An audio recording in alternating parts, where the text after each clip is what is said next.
General secretary സ്ഥാനത്ത് നിന്നും D രാജ മാറണമെന്ന സിപിഐയിലെ ഒരു വിഭാഗം 75 വയസ്സ് കഴിഞ്ഞതാണ് കാരണമായി ചൂണ്ടിക്കാട്ടുന്നത്. പാർട്ടി രൂപീകരിച്ച് 100 വർഷം തികഞ്ഞ വേളയിൽ വനിതാ ജനറൽ സെക്രട്ടറി വേണമെന്ന ആവശ്യവും ശക്തമാണ്. ചണ്ഡിഗഡിൽ നടക്കുന്ന 25ാമത് പാർട്ടി കോൺഗ്രസിൽ വനിതാ ജനറൽ സെക്രട്ടറി വേണമെന്നാണ് പാർട്ടിയിലെ ഒരു വിഭാഗത്തിന്റെ ആവശ്യം.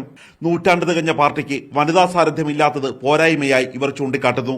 AITUC ജനറൽ സെക്രട്ടറി അമർജിത് കൌറിന്റെ പേരിനാണ് മുൻതൂക്കം.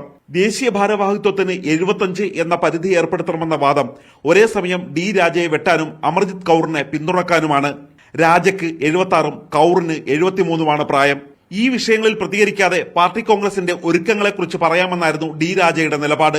We must be in a position to shape the political course of the particular state and country as a whole, and that is how we consider our party congress assumes great importance.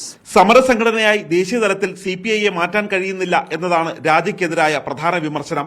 ഒഡീഷയിൽ നിന്നുള്ള രാമകൃഷ്ണ പാണ്ഡെയുടെയും ബിനോയ് വിശ്വത്തിന്റെയും പേര് general secretary സ്ഥാനത്തേക്ക് ഉയർന്നിട്ടുണ്ട്. എന്നാൽ സംസ്ഥാന secretary പദവി ഒഴിയാൻ Binoy വിശ്വത്തിന് താൽപര്യക്കുറവുണ്ട്. രാജ്യസഭയിലെ CPI സഭാകക്ഷി നേതാവ് P സന്തോഷ് കുമാറിനെ ദേശീയ സെക്രട്ടറിമാരിൽ ഒരാളാക്കണമെന്ന ആവശ്യവും ശക്തമാണ്. സമ്മേളനം മറ്റന്നാൾ ആരംഭിക്കും. മീഡിയ 1, ഡൽഹി.